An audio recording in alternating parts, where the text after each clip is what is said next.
ഈശോ മിശിഹായ്ക്ക് സ്തുതിയായിരിക്കട്ടെ. ഈശോയിൽ ഏറ്റവും സ്നേഹം നിറഞ്ഞ നിത്യജീവൻ ശുശ്രൂഷകരെ, ദൈവാനുഗ്രഹം ഒഴുകുന്ന ഈ നോമ്പ് കാലഘട്ടത്തിൻ്റെ പൂർണ്ണതയിലേക്ക് നമ്മൾ പ്രവേശിക്കാൻ ഒരുങ്ങുകയാണ്. തീർച്ചയായിട്ടും ദൈവം തൻ്റെ മകനിലൂടെ, പുത്രനായ യേശുക്രിസ്തുവിലൂടെ നമ്മിലേക്ക് ചൊരിഞ്ഞ അനന്തമായ കാരുണ്യത്തെക്കുറിച്ച് ഈ ദിവസം നമുക്ക് ചിന്തിക്കാം. പ്രത്യേകിച്ച് ഈ കാലഘട്ടങ്ങളിൽ ദൈവകരുണ അനന്തമായിട്ട് നമുക്ക് ആവശ്യമാണ്. പ്രത്യേകിച്ച് ഈ ഭീതിതമായ ഈ കാലഘട്ടത്തിൽ യുദ്ധത്തിൻ്റെയും അതുപോലെ തന്നെ പല വിധത്തിലുള്ള അസ്വസ്ഥതകൾ ഇന്ന് ദൈവജനത്തെ പിടികൂടിയിട്ടുണ്ട്. ദൈവം നമ്മളെ പഠിപ്പിക്കുന്നത് ദൈവ കരുണയെക്കുറിച്ചാണ്. പ്രിയപ്പെട്ടവരെ, ഇന്ന് നമ്മൾ ചിന്തിക്കുന്നത് അളവറ്റ ദൈവത്തിൻ്റെ കരുണയും അപരിമേയമായ ദൈവത്തിൻ്റെ നീതിയെക്കുറിച്ചാണ്. ദൈവം കാരുണ്യവാനും ദൈവം നീതിമാനുമാണ്. അതുകൊണ്ടാണ് വിശുദ്ധ ഫൗസ്റ്റീനയിലൂടെ ലോകത്തെ ഈ ഒരു സത്യം ലോകത്തെ അറിയിച്ചത്. തീർച്ചയായിട്ടും ബൈബിൾ മുഴുവൻ നമ്മളെ പഠിപ്പിക്കുന്നത് ഈ ദൈവത്തിൻ്റെ കരുണ എങ്ങനെ ദൈവജനത്തിന് സ്വന്തമാകാം. ബൈബിളിനെ മറ്റു രീതിയിൽ പറയും, പരാജിതരുടെ സുവിശേഷമാണ്. പരാജയപ്പെട്ടവനെ ഉയർപ്പിക്കാൻ ദൈവം തൻ്റെ സുവിശേഷമായിട്ട് ഈ ലോകത്തിലേക്ക് വന്നതാണ്. തീർച്ചയായിട്ടും ഇന്ന് നമ്മൾ ചിന്തിക്കുന്നത് കർത്താവിൻ്റെ അളവറ്റ കരുണയും അപരിമേയമായ നീതിയെക്കുറിച്ചുമാണ്. ആമുഖമായിട്ട് ഈശോ നൽകുന്ന വചനം പ്രഭാഷകന്റെ പുസ്തകം 16-ാം അധ്യായം 11 മുതൽ 16 വരെയുള്ള വാക്യങ്ങൾ. കരുണയും കോപവും കർത്താവിനോട് കൂടെയുണ്ട്. ക്ഷമിക്കുമ്പോഴും ക്രോധം ചൊരിയുമ്പോഴും അവിടുത്തെ ശക്തിയാണ് പ്രകടമാകുന്നത്. അവിടുത്തെ കാരുണ്യത്തെ പോലെ തന്നെയാണ് ശിക്ഷയും വലുതാണ്. പ്രവൃത്തികൾക്കനുസൃതമായി അവിടുന്ന് മനുഷ്യനെ വിധിക്കുന്നു. അവിടുത്തെ കാരുണ്യം പോലെ തന്നെ ശിക്ഷയും വലുതാണ്. പ്രവൃത്തിക്കനുസൃതമായി അവിടുന്ന് മനുഷ്യനെ വിധിക്കുന്നു.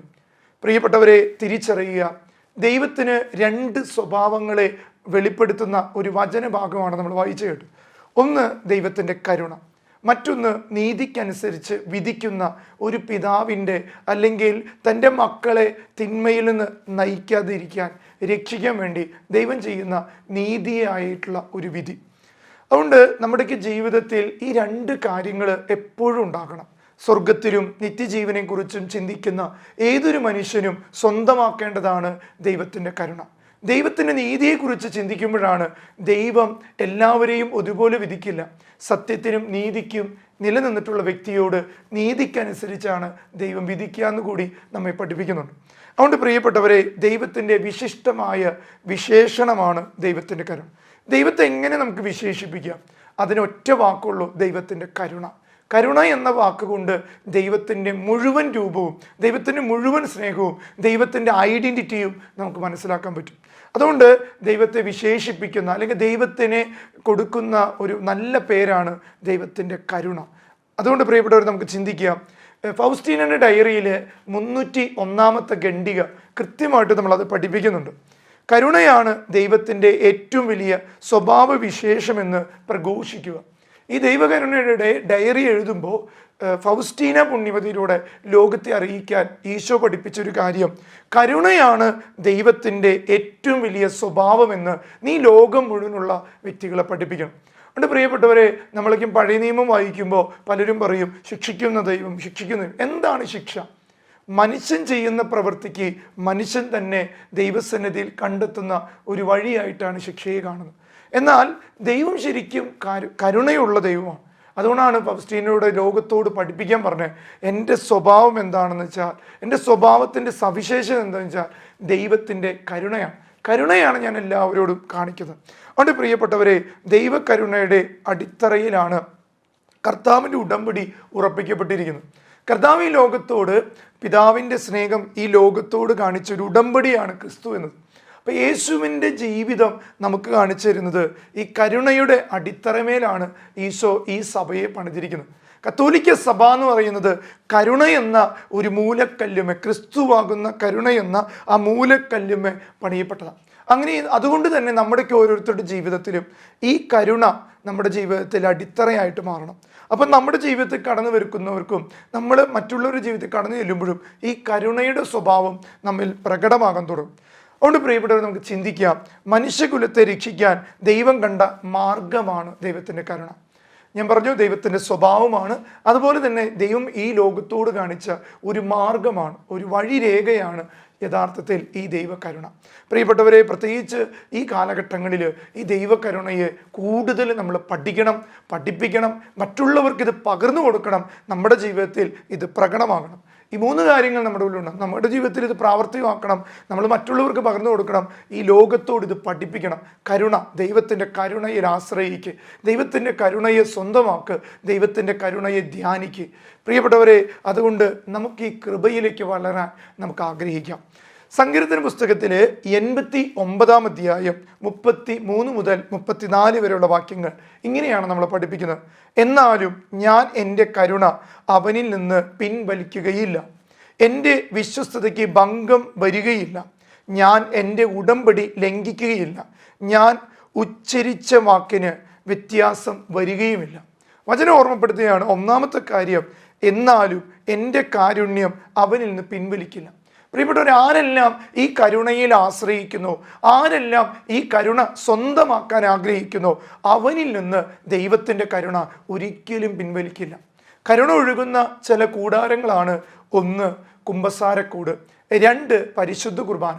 ഇത് ഈ കാരുണ്യത്തിൻ്റെ ഉറവയിലേക്ക് വിശുദ്ധ കുർബാന എന്ന, കുമ്പസാരം എന്ന, അല്ലെങ്കിൽ മറ്റുള്ളവരോട് കാണിക്കുന്ന മനോഭാവത്തിലുള്ള കരുണയിൽ ദൈവം പറയുക, അങ്ങനെയുള്ള വ്യക്തികളോട് എൻ്റെ കരുണ ഒരിക്കലും പിൻവലിക്കപ്പെടില്ല. തുറന്നു പറയുക, എൻ്റെ വിശ്വസ്തതയ്ക്ക് ഒരിക്കലും ആ വ്യക്തികളിൽ ഭംഗം വരികയില്ല. തുറന്നു പറയുന്നു, എൻ്റെ ഉടമ്പടി ലംഘിക്കുകയില്ല. ഞാൻ നിങ്ങളോട് പറയുന്ന ഏറ്റവും വലിയ എൻ്റെ ഉടമ്പടിയാണ് ദൈവത്തിൻ്റെ കരുണ.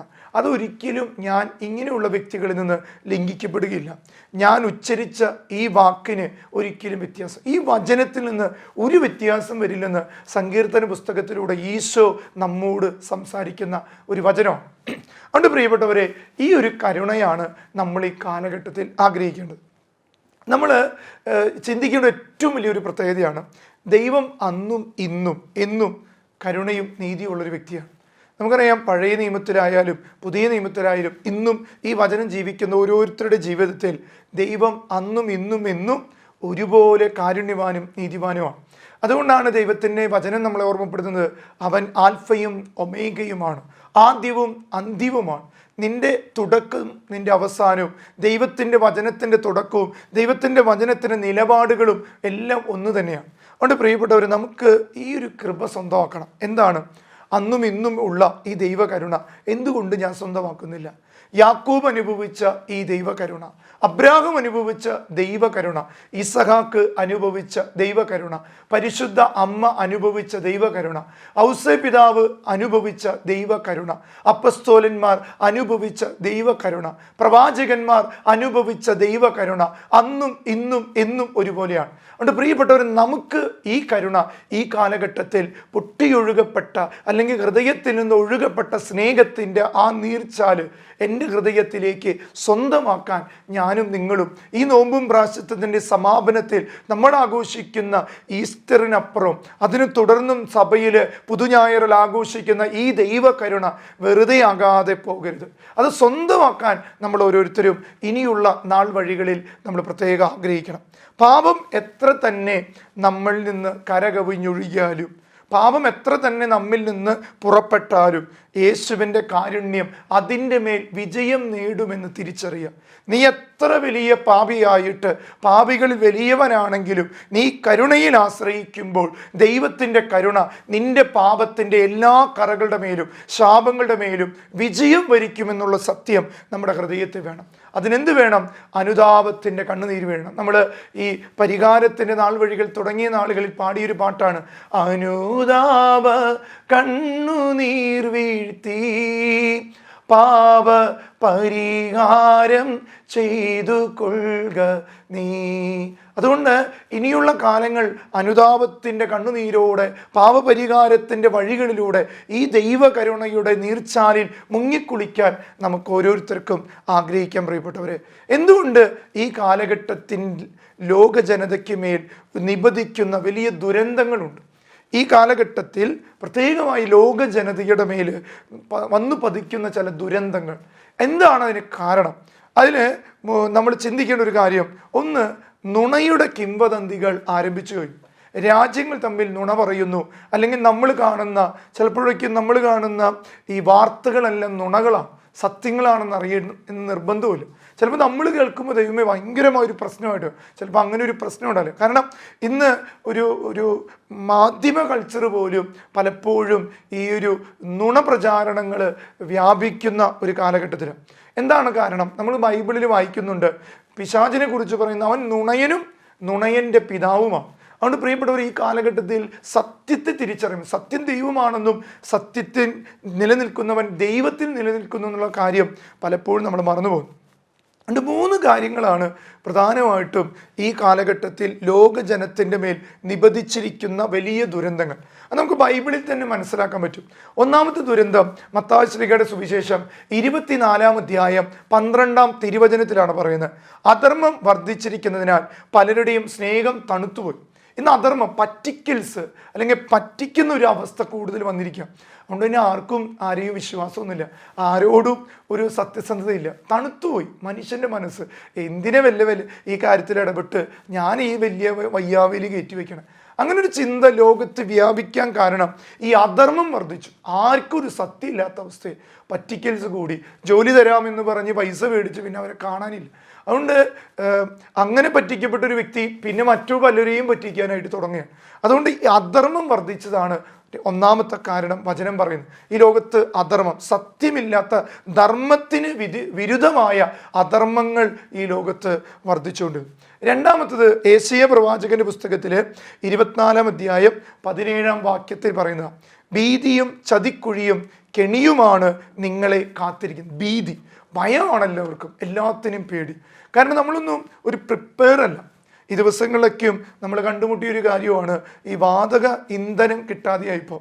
പ്രത്യേകിച്ച് നമ്മൾ ഉപയോഗിക്കുന്ന നമ്മുടെ വീടുകളിൽ ഉപയോഗിക്കുന്ന വാതക ഇന്ധനം കിട്ടാതെയായി. അപ്പോഴേക്കും നമ്മൾ അസ്വസ്ഥരായി, നമ്മൾ ആരും പ്രിപ്പയർഡ് അല്ല. എന്നാൽ ഇന്നത്തെ സാഹചര്യങ്ങളിൽ ഇതില്ലെങ്കിലും ജീവിക്കാൻ പറ്റുന്ന ഒത്തിരി സാഹചര്യങ്ങളുണ്ട്. നമുക്ക് സിറ്റുവേഷൻസ് ക്രിയേറ്റ് ചെയ്യപ്പെടുമ്പോഴാണ് നമ്മൾ പലപ്പോഴും അതിനെക്കുറിച്ച് ചിന്തിക്കുക പോലും ചെയ്യുന്നത്. അതുകൊണ്ട് ഇന്ന് അനേകം ഭീതിയിലാണ് മനുഷ്യൻ. കാരണം നമ്മൾ സാഹചര്യങ്ങളെ ഒരിക്കലും യൂസ് ചെയ്യാനായിട്ട് ഉപയോഗിച്ചിട്ടില്ല. അതുകൊണ്ട് പ്രിയപ്പെട്ടവർ, അതുപോലെ തന്നെ ചതിക്കുഴികൾ, സത്യം ഏതാണ് എന്തെങ്കിലും കേൾക്കുമ്പോൾ നമ്മൾ എടുത്തു ചാടി അതിൽ പോയി നിൽക്കും. പിന്നീട് നമുക്കതിൻ്റെ പേര് വലിയ പരാജയങ്ങളാണ്. അപ്പോൾ കെണികളിൽ പൂട്ടപ്പെടുന്ന ഒരവസ്ഥ. ഇതാണ് രണ്ടാമത്തെ ഈ ലോകജനത്തിൻ്റെ മേൽ പതിച്ചിരിക്കുന്ന വലിയ ദുരന്തം. മൂന്നാമത്തത് ദാനിയേലിൻ്റെ പുസ്തകത്തിൽ 8-ാം അധ്യായം 12-ാം വാക്യത്തിൽ പറയുക, സത്യം നിലത്ത് വലിച്ചെറിയപ്പെട്ടിരിക്കുന്നു. അസത്യങ്ങൾ ഉയർത്തപ്പെട്ടിരിക്കുന്നു, സത്യങ്ങളെ വലിച്ചെറിയപ്പെട്ട് അതിനെ ചവിട്ടി താഴ്ത്തുന്ന ഒരവസ്ഥ ലോകത്തുണ്ട്. അതുകൊണ്ട് ഏതാണ് ശരി ഏതാണ് തെറ്റെന്നറിയില്ല. വാഗ്ദാനങ്ങൾ നൽകുന്ന ഒത്തിരി പേരുണ്ട്, എന്നാൽ അത് നിറവേറ്റുന്നവരായിട്ട് അതുകൊണ്ട് ആർക്കും അതിൽ തന്നെ വിശ്വാസമില്ലാത്ത അവസ്ഥയിലേക്ക് ലോകം നടന്നു നീങ്ങുക. അതുകൊണ്ട് പ്രിയപ്പെട്ടവർ തിരിച്ചറിയുക, ഈ 3 കാര്യങ്ങൾ. ഒന്നാമത്തത് അധർമ്മം വർദ്ധിക്കുന്ന ഒരു കാലഘട്ടം. 2 ഭീതിയും ചതിക്കുഴിയും കെണികളും നിറഞ്ഞ ഒരു കാലഘട്ടം. 3 സത്യത്തെ വലിച്ചെറിയുക, എന്നിട്ട് അസത്യത്തെ ഉയർത്തിപ്പിടിക്കുന്ന ഒരവസ്ഥ ഈ ലോകത്ത് വന്നു. ഇവിടേക്കാണ് ദൈവ കരുണയിൽ നമ്മൾ ആശ്രയിക്കുമ്പോൾ സത്യം നമുക്ക് കാണിച്ചു തരും, നീതി കാണിച്ചു തരും. നമ്മളാരെയും ചതിക്കുഴിയെ കൊണ്ടിടാൻ നമ്മുടെ ദൈവം അനുവദിക്കില്ല. അതുകൊണ്ട് പ്രിയപ്പെട്ടവരെ, ഇത് നമ്മൾ തിരിച്ചറിയാം. എന്തുകൊണ്ടാണ് ദൈവം കാരുണ്യവാനാണ് എങ്കിലും ദുഃഖങ്ങളും ദുരിതങ്ങളും അപകടങ്ങളും അത്യാഹിതങ്ങളും പകർച്ചവ്യാധികളും ദുരന്തങ്ങളും ഈ ലോകത്ത് സംഭവിക്കുന്ന ഒരു ചോദ്യമാണ്. ദൈവം അത്ര വലിയ കാരുണ്യവാനാണെങ്കിൽ എന്തുകൊണ്ട് ഈ ലോകത്ത് ഇങ്ങനെയുള്ള കാര്യങ്ങൾ സംഭവിക്കുന്നു? പ്രിയപ്പെട്ടവരെ, ജ്ഞാനത്തിൻ്റെ പുസ്തകത്തിൽ 1-ാം അധ്യായത്തിൽ 14-15 വാക്യങ്ങൾ പറയുന്നുണ്ട്. നിലനിൽക്കാൻ വേണ്ടിയാണ് അവിടുന്ന് എല്ലാം സൃഷ്ടിച്ചത്. സൃഷ്ടിച്ചവയെല്ലാം ആരോഗ്യമുള്ളവയാണ്. മാരക വിഷം അവയിലില്ല. പാതാളത്തിൽ ഭൂമിയിലും അധികാരമില്ല. നീതി അനശ്വരമാണ്. അപ്പം ദൈവം സൃഷ്ടിച്ച എല്ലാം പെർഫെക്റ്റ് ആയിരുന്നു. എന്നാൽ മനുഷ്യൻ്റെ സ്വാർത്ഥതയും മനുഷ്യൻ്റെ ദുഷ്ടതയും മനുഷ്യൻ്റെ നശീകരണ സ്വഭാവവും ഇന്ന് അനേകം ഈ ലോകത്തെ നശിപ്പിക്കുന്നത്. മരങ്ങൾ വെട്ടിയിട്ട് മരങ്ങൾ വെച്ച് പിടിപ്പിക്കാത്ത ഈ ലോകത്ത് നമുക്ക് വെയിൽ കൂടും, മഴ അതിൻ്റെ സന്തുലനാവസ്ഥയിൽ നിന്ന് മാറിപ്പോകും. അപ്പോഴും നമ്മൾ ചോദിക്കുന്നു, ദൈവം കാരുണ്യവാനായിട്ട് എന്തുകൊണ്ട് ഇത് ചെയ്യുന്നില്ല? പ്രിയപ്പെട്ടവരെ, നല്ലതായി തന്നതിനെ നശിപ്പിക്കുമ്പോൾ ദൈവത്തിന് നമ്മോട് തോന്നുന്ന ഒരു ദുഃഖമുണ്ട്. അതൊരു കണ്ണീരായിട്ട് മാറുകയാണ്. ജ്ഞാനത്തിൻ്റെ പുസ്തകത്തിൽ 2-ാം അധ്യായത്തിൽ 23-24 വാക്യം പറയുക, ദൈവം മനുഷ്യനെ അനശ്വരതയ്ക്ക് വേണ്ടി സൃഷ്ടിച്ചു, തൻ്റെ അനന്തതയുടെ സാദൃശ്യത്തിൽ നിർമ്മിച്ചു. പിശാചിൻ്റെ അസൂയ നിമിത്തം മരണം ലോകത്തിൽ പ്രവേശിച്ചു. അവൻ്റെ പക്ഷക്കാർ അത് അനുഭവിക്കും. വചനം തുടർന്ന് പറയുകയാണ്, പ്രിയപ്പെട്ടവരെ, നമ്മൾ തിരിച്ചറിയണം, ദൈവം അനശ്വരതയ്ക്ക് വേണ്ടി ഈ ലോകത്തെ സൃഷ്ടിച്ചിട്ടും പിശാച് അസൂയ നിമിത്തം ഇതിനെല്ലാത്തിനും നശിപ്പിച്ചു. അതുകൊണ്ട് അവൻ്റെ പക്ഷക്കാരും ഇത് അനുഭവിക്കും. അതുകൊണ്ട് പ്രിയപ്പെട്ടവരെ, അവൻ്റെ പക്ഷക്കാരെന്ന് പറഞ്ഞാൽ നമ്മൾ ചിന്തിച്ച് നോക്കിയേ, നമ്മളൊരു ട്രാഫിക് റൂൾ ഉണ്ടാക്കിയിരിക്കുക. റെഡ് ലൈറ്റ് കത്തുമ്പോൾ ഇങ്ങനെ പോകുന്നൊരു വണ്ടി നിർത്തണം. എന്നാൽ അപ്പുറത്തുള്ളവർക്ക് പച്ചയായിരിക്കും, അവർക്ക് കടന്നു പോകാം. എന്നാൽ റെഡ് ലൈറ്റ് കത്തിയൊരു വ്യക്തി ഈ നിയമത്തെ അതിലംഘിക്കുമ്പോൾ ആ നല്ല വഴിയിലൂടെ പോകുന്ന വ്യക്തിയെ പോലും ഇത് നശിപ്പിക്കും. അതുകൊണ്ട് തിരിച്ചറിയുക, ദൈവം കരുണ കാണിച്ചിട്ടും ഈ കാരുണ്യത്തെ സ്വീകരിക്കാതെ ലോകത്തിലെ മനുഷ്യൻ ജീവിക്കുമ്പോൾ അത് നല്ല മനുഷ്യന് പോലും അത് കാരണമാവും. അതുകൊണ്ടല്ലേ ദൈവം സൃഷ്ടിച്ച മനുഷ്യൻ തന്നെ ദൈവത്തെ കുരിശിൽ തറച്ചത്. ദൈവം അവരോടൊക്കെയും കരുണ കാണിച്ചിട്ടും ആ കരുണ സ്വന്തമാക്കാൻ യൂദാസിന് പോലും കഴിഞ്ഞില്ല. കാരണം അവൻ്റെ സ്വാർത്ഥതയായിരുന്നു ആ ആത്മഹത്യക്കും കാരണമായത്. അതുകൊണ്ട് പ്രിയപ്പെട്ടവരെ, അതാണ് വചനം പറയണത്, അവൻ്റെ പക്ഷക്കാർ, തിന്മയുടെ പക്ഷക്കാർക്ക് ഈ അനുഭവങ്ങളിലേക്ക് കടന്നു പോകേണ്ടി വരും. പ്രിയപ്പെട്ടവരെ, ദാനിയേൽ പ്രവാചകൻ നമ്മെ ഓർമ്മപ്പെടുത്തുന്ന ഒരു വലിയ കാര്യമുണ്ട്.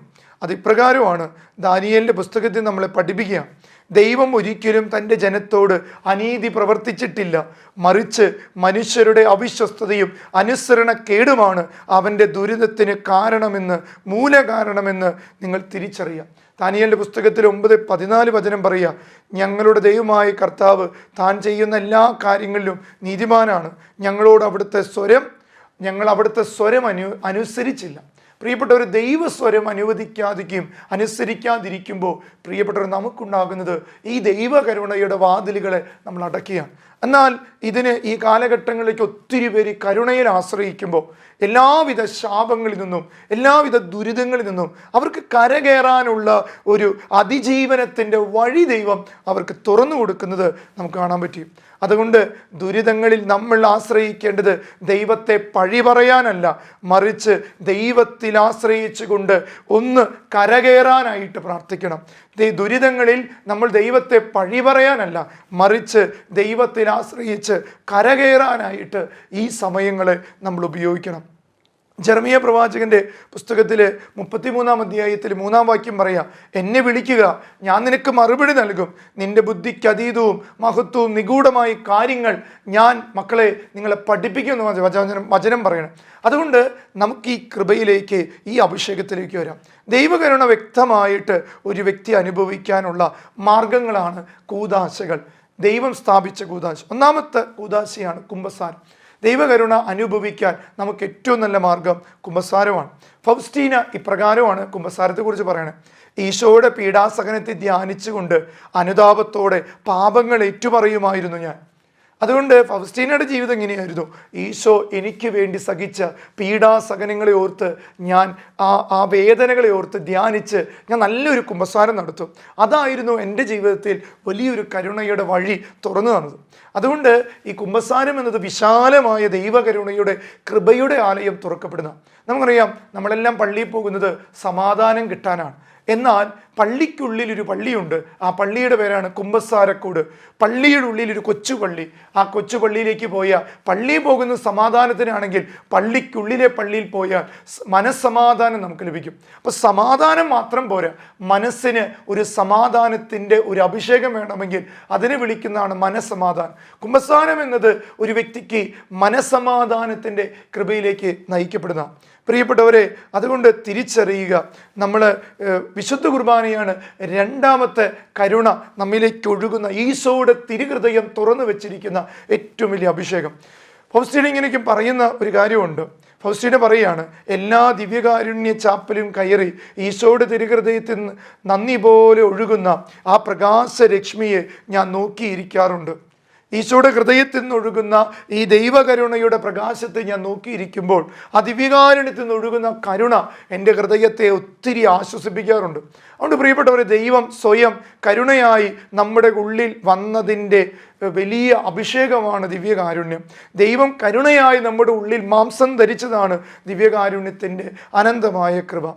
അതുകൊണ്ട് പ്രിയപ്പെട്ടവരെ, ദിവ്യകാരുണ്യത്തിൻ്റെ കൃപ ഒഴുകുന്ന മറ്റൊരിതാണ് ദൈവകരുണയുടെ ഛായാചിത്രത്തെ നോക്കിയിരിക്കുന്ന ഒരു വ്യക്തിക്ക് ഈ ദിവ്യകാരുണ്യത്തിൻ്റെ സ്നേഹം നൽകും. അതുകൊണ്ട് നല്ല കള്ളൻ ആ കുരിശിൽ കിടന്ന് നോക്കിയത് ഈശോയുടെ കരുണയുടെ മുഖത്തേക്കാണ്, ഈശോയുടെ ഒഴുകപ്പെട്ട ഹൃദയത്തിലേക്കാണ്. അതുകൊണ്ട് പ്രിയപ്പെട്ടവരെ, നല്ല കള്ളനെ പോലെ ജീവിതത്തിൻ്റെ കാഴ്ചപ്പാടുകൾ മാറ്റാൻ ദൈവം നമുക്ക് കൃപ നൽകും. ലൂക്കായുടെ സുവിശേഷത്തിൽ 23-ാം അധ്യായം 40 മുതൽ 43 വരെ പറയാം, അപരൻ അവനെ ശകാരിച്ചു പറഞ്ഞു, നീ ദൈവത്തെ ഭയപ്പെടുന്നില്ലേ? നീയും അതേ ശിക്ഷാവിധി തന്നെയാണല്ലോ. നമ്മുടെ ശിക്ഷാവിധി ന്യായമാണ്, നമ്മുടെ പ്രവൃത്തികൾക്ക് തക്ക പ്രതിഫലം നമുക്ക് ലഭിച്ചിരിക്കുന്നു. ഇവൻ ഒരു തെറ്റും ചെയ്തിട്ടില്ല. അവൻ തുടർന്നു, യേശു, നീ നിന്റെ രാജ്യത്ത് പ്രവേശിക്കുമ്പോൾ എന്നെ കൂടി ഓർക്കണമേ. നല്ല കള്ളൻ്റെ വാക്കുകളാണ്. മറ്റേ കള്ളനെ നോക്കി പറയുക, നീ എന്തിനെങ്ങനെ ദൈവത്തെ പഴി പറയണേ? നീ ഒന്ന് അനുദപിച്ച്, ഇത്രയും വലിയ നമ്മോടൊപ്പം ശിക്ഷിക്കപ്പെടാൻ ഈ ദൈവത്തിന് ഒരു തെറ്റുമില്ല. ഈ മനുഷ്യൻ യേശുക്രിസ്തു എന്ന ഈ ദൈവത്തിന് ഒരു തെറ്റുമില്ല. എന്നിട്ട് എന്തിനാ നീ ഈ ദൈവത്തെ പഴി പറയണേ? പ്രിയപ്പെട്ടവരെ, ദൈവകരുണയുടെ കൂടാരത്തിൽ നമ്മൾ പ്രവേശിച്ചില്ലെങ്കിൽ ആ മറ്റേ കള്ളനെ പോലെ ശിക്ഷിക്കപ്പെടുന്ന ഒരു കള്ളനായിട്ട് മാറും. എന്നാൽ അപ്പുറത്ത് കിടന്നവൻ മാറത്തടിച്ചു പറഞ്ഞു, ദൈവമേ, നീ ഒരു തെറ്റും ചെയ്തിട്ടില്ല, എൻ്റെ തെറ്റിന് വേണ്ടി നീ എന്തിന് ശിക്ഷ അനുഭവിക്കുന്നു? ആ ഒരു മനോഭാവം ഉണ്ടായപ്പോൾ ദൈവം അവനെ നോക്കി പറഞ്ഞത്, നീ ഇന്ന് എന്നോടുകൂടെ പറുദീസയിലായിരിക്കും. കരുണ എന്നത് ഒരു മനുഷ്യന്റെ ജീവിതത്തിൽ കുരിശിൽ തുറക്കപ്പെട്ട ഒരു പറുദീസയുടെ വാക്കാണ്. അതുകൊണ്ട് പ്രിയപ്പെട്ടവർ, നമ്മളെല്ലാം ഈ കരുണയിലേക്ക് കടന്നു വരണം. ഈ കരുണയുടെ കൃപാവരത്തിലേക്ക് ഈ നോമ്പ് കഴിയുമ്പോൾ പ്രിയപ്പെട്ടവരെ, കരുണയുടെ തിരുനാളിന് വേണ്ടി ഒരുങ്ങണം. ഇനിയുള്ള ദിവസങ്ങൾ ദൈവ കരുണയെ ഭൂമിയിലേക്ക് കൊണ്ടുവരാൻ നിന്റെ പരിത്യാഗങ്ങൾക്ക്, പരിഹാരങ്ങൾക്ക് കഴിയട്ടെ. ദൈവകരുണ ലഭിക്കുവാൻ 9 മാർഗങ്ങൾ വിശുദ്ധ ഫൗസ്റ്റീന നമ്മൾ വെളിപ്പെടുത്തി തരിക. ഒന്നാമത്തെ, ദൈവത്തിൻ്റെ കരുണ നമ്മിലേക്ക് ഒഴുകാൻ ഒന്നാമത്തെ വഴി, കരുണയുടെ ചിത്രം നിങ്ങളുടെ കുടുംബത്തിൽ പ്രതിഷ്ഠിക്കുക, നിങ്ങളുടെ വാഹനങ്ങളിൽ പ്രതിഷ്ഠിക്കുക. നിങ്ങൾ പോകുമ്പോൾ നിങ്ങളുടെ പേഴ്സുകളിൽ ദൈവത്തിൻ്റെ കരുണയുടെ ചിത്രം ഉണ്ടാകട്ടെ. പ്രിയപ്പെട്ടവരെ, കരുണ ഒഴുകണമെങ്കിൽ കരുണയുടെ ചിത്രം, ഫൗസ്റ്റീനയിലൂടെ വരയ്ക്കപ്പെട്ട ദൈവകരുണയുടെ ചിത്രം നിങ്ങളുടെ കയ്യിൽ, വീട്ടിൽ, ഭവനത്തിൽ, തൊഴിൽശാലകളിൽ എല്ലായിടത്തും ഉണ്ടാകട്ടെ. അതൊരു വലിയ കൃപയുടെ അഭിഷേകമാണ്. ഈ കരുണയുടെ ചിത്രം പ്രതിഷ്ഠിച്ച് നിങ്ങൾ പ്രാർത്ഥിച്ചാൽ അവിടെ വലിയ കരുണ ഒഴുകുമെന്ന് ദൈവം ഒന്നാമത്തെ ദൈവകരുണയുടെ മാർഗമായിട്ട് നമ്മൾ പഠിപ്പിക്കുന്നു. രണ്ടാമത്തത്, ദൈവകരുണയുടെ ജപമാല ചൊല്ലി പ്രാർത്ഥിക്കുക. ഈശോയുടെ അതിദാരുണമായ പീഡാസഹനങ്ങളെ പ്രതി ഞങ്ങളുടെ മേലും ലോകം മുഴുവൻ്റെ മേലും കരുണയായിരിക്കണമെന്ന പ്രാർത്ഥന 53 പ്രാവശ്യം റിപ്പീറ്റഡ് ആയിട്ട് ചെല്ലുമ്പോൾ കരുണ നിങ്ങളുടെ ജീവിതത്തിലേക്ക് ഒഴുകും. മറ്റൊന്ന്, മൂന്നാമതായിട്ട് പറയുന്നത്, ദൈവകരുണയുടെ മണിക്കൂറുകൾ ധ്യാനിക്കുക.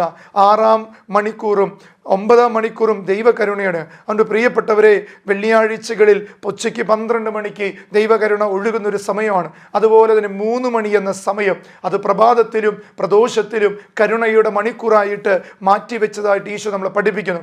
അതുപോലെ ദൈവകരുണയുടെ മണിക്കൂറായിട്ട് നമുക്ക് ചെയ്യാൻ പറ്റുന്നത്, ഈശോയുടെ പീഡാസഹനത്തിൻ്റെ കുരിശു വഴികളെ ത്യാഗപൂർവ്വം ചൊല്ലി കാഴ്ചവെക്കുക. ദിവ്യകാരുണ്യ സന്നിധിയിലിരുന്ന് ലോകത്തിന് വേണ്ടി, കരുണയ്ക്ക് വേണ്ടി പ്രാർത്ഥിക്കുക. എവിടെയായിരുന്നാലും അവിടെ ദൈവകരുണയെ ധ്യാനിക്കുക. ഇതാണ് മൂന്നാമതായിട്ട് കരുണയുടെ മണിക്കൂറുകൾ നമുക്ക് നൽകുന്നത്. നാലാമതായിട്ട് ദൈവകരുണയുടെ ഹ്രസ്വമായ പ്രാർത്ഥന ഇടയ്ക്കിടയ്ക്ക് ചൊല്ലി ദൈവകരുണയുടെ സ്വന്തമാക്കുക. അത് ഇപ്രകാരമാണ് പ്രിയപ്പെട്ടവരെ, ഈശോയുടെ ഹൃദയത്തിൽ നിന്ന് ഞങ്ങൾക്ക് കാരുണ്യ സ്രോതസ്സായി ഒഴുകിയിറങ്ങിയ തിരുരക്തമേ, തിരുജലമേ, ഞാൻ അങ്ങയിൽ ശരണപ്പെടുന്നു. പ്രിയപ്പെട്ടവരെ, ഇങ്ങനെയാണ് ഫൗസ്റ്റീന പറയുന്നത്. 33 പ്രാവശ്യം ഈ പ്രാർത്ഥന ചെല്ലുമ്പോൾ ആ വ്യക്തിയുടെ കുടുംബത്തെ, ആ വ്യക്തിയുടെ ജീവിതത്തെ എല്ലാവിധ അവസ്ഥകളിലും ദൈവം കാക്കും. ഈശോയുടെ ഹൃദയത്തിൽ നിന്ന് ഒഴുകിയിറങ്ങിയ, കാരുണ്യ സ്രോതസ്സായി ഒഴുകിയിറങ്ങിയ തിരുരക്തമേ, തിരുജലമേ, ഞങ്ങൾ അങ്ങയിൽ ശരണപ്പെടുന്നു എന്ന പ്രാർത്ഥന. അഞ്ചാമതായിട്ട് ദൈവകരുണയുടെ തിരുനാൾ ആഘോഷിക്കുക. പ്രിയപ്പെട്ടവർ, ഇന്നു മുതൽ ഒരുങ്ങുക. ദുഃഖവെള്ളിയാഴ്ച മുതൽ 9 ദിവസങ്ങളാണ് ദൈവകരുണയുടെ നവനാൾ ചൊല്ലി നിങ്ങൾ പ്രാർത്ഥിക്കേണ്ടത്. സഭയുടെ ഏറ്റവും വലിയ അഭിഷേക തിരുനാളാണ്. ജനത്തിന് ആവശ്യമുള്ള ഒരു തിരുനാളാണ്. അത് ആഘോഷിക്കാനായിട്ട് ഒരുങ്ങുക. ആറാമത്തത് ദൈവകരുണയുടെ നൊവേന. നേരത്തെ പറഞ്ഞതുപോലെ ദുഃഖ വെള്ളിയാഴ്ച മുതൽ നമ്മൾ പുതുഞായർ വരെ ഈ നൊവേന ചൊല്ലി പ്രാർത്ഥിക്കുമ്പോൾ അനേകരുടെ ജീവിതത്തിൽ വലിയ മാനസാന്തരങ്ങൾ ഉണ്ടായിട്ടുണ്ട്. ഏഴാമത്തത് ദൈവകരുണയുടെ സന്ദേശങ്ങൾ നിങ്ങൾ കണ്ടിട്ടുണ്ടെങ്കിൽ ഫൗസ്റ്റീന ഡയറിയിലെ സന്ദേശങ്ങൾ മറ്റുള്ളവരിലേക്ക് വിളംബരം ചെയ്യുക, അയച്ചു കൊടുക്കുക. എട്ടാമത്തത് സഹനങ്ങളെ നന്ദിയോടെ ദൈവകരുണയിലേക്ക് കാഴ്ചവെക്കുക. ഈ കാലഘട്ടങ്ങളുണ്ടാ സഹനം. ഒമ്പതാമത്ത് കാരുണ്യ പ്രവർത്തികൾ ചെയ്യുക, അപരനെ സഹായിക്കാനുള്ള മനോഭാവങ്ങൾ ഉണ്ടാകാം. ആരെങ്കിലും ഇതാഗ്രഹിക്കുന്നവരുണ്ടെങ്കിൽ അവരിലേക്ക് എത്തിച്ചു കൊടുക്കാൻ ദൈവത്തിൻ്റെ കൃപ നമ്മളെ സഹായിക്കും. ഡയറിയിൽ 83-ാമത്തെ ഖണ്ഡിക ഇങ്ങനെ പറയുക: നീതിവിധിയുടെ ന്യായാധിപനായി വരുന്നതിന് മുമ്പ് ദൈവകരുണയുടെ രാജാവിനെ നിങ്ങളുടെ ജീവിതത്തിൻ്റെ രാജാവാക്കി മാറ്റുക. ദൈവം നീതിവിധിയുടെ ന്യായാധിപനായി വരുന്നതിന് മുമ്പ്, കർത്താവിൻ്റെ 2ാം വരവിന് മുമ്പ്, പ്രിയപ്പെട്ട ദൈവജനമേ, നമ്മൾ തിരുസഭ മുഴുവൻ ഈ ദൈവകരുണയുടെ രാജാവായിട്ട് നമ്മുടെ ദൈവത്തെ നമ്മൾ കൊണ്ടുവരുമ്പോൾ അവിടെ വലിയ കൃപ നമുക്ക് ലഭിക്കും. അതുകൊണ്ട് നമ്മുടെ ജീവിതത്തിൽ ഈ കൃപയ്ക്ക് വേണ്ടി നമുക്ക് പ്രാർത്ഥിക്കാം. കരങ്ങൾ കൂപ്പി കണ്ണുകൾ അടയ്ക്കാം. ഈശോയുടെ കരുണയിലേക്ക് നമ്മൾ സമർപ്പിക്കാം. കർത്താവെ, അങ്ങയുടെ കരുണയിൽ ഞങ്ങൾ ആശ്രയിച്ച് പ്രാർത്ഥിക്കുന്നു. ഈ ശുശ്രൂഷയിൽ പങ്കെടുക്കുന്ന, ദൈവകരുണയിൽ പങ്കെടുക്കുന്ന ഓരോരുത്തരെയും അങ്ങ് അനുഗ്രഹിച്ച് ആശീർവദിക്കണമേ. നമ്മുടെ കർത്താവ് ഈശോ മിശിഹായുടെ കൃപയും പിതാവായ ദൈവത്തിൻ്റെ സ്നേഹവും പരിശുദ്ധാത്മാവിൻ്റെ സഹവാസവും ദൈവകരുണയും നിങ്ങളോട് കൂടി ഉണ്ടാകട്ടെ, ഇപ്പോഴും എപ്പോഴും എന്നേക്കും. ആമേൻ.